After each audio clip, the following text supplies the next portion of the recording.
for mixed martial artists. I know it was very hard for Paul. I couldn't imagine being in Brendan's position. If I lost my head coach the day before a fight, or a former coach at that, it'd be hard. It'd be like me losing John Wood. John Wood's a guy I spent years training with. I spent a lot of time with John Wood, and if I found out John Wood passed away the day before a fight, I don't know how I could keep myself together. So I got to give it up to Brendan Allen for doing that, for honoring him, and most importantly, the Roufus family. Yeah.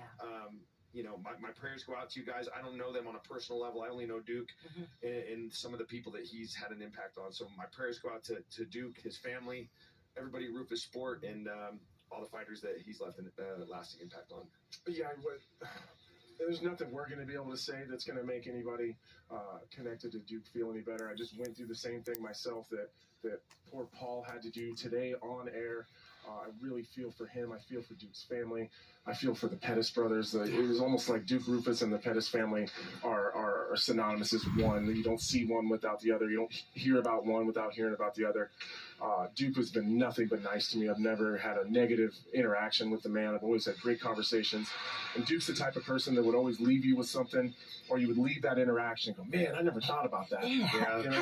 Especially as a coach and as us being analysts, I feel like Duke would always do that on purpose, where I'd run into him and I'd be like, hey, what's going on, coach? How about this fight? What do you think? And he'd give me some advice or like something that he's seen. And it would always seem like he left me with that on purpose, because now my wheels are turning and I'm trying to look at something different. He's just a genius, a sweet man. He was, like I said, he was never anything but kind to me. So my heart goes out to his family, his friends, everyone at Roufus Sport, the Pettis brothers. Yeah, Anthony. Remember, people of light are never seen except in times of darkness. Rest in peace, Duke. Rest in peace. Well, thank you guys for joining us here in Vancouver.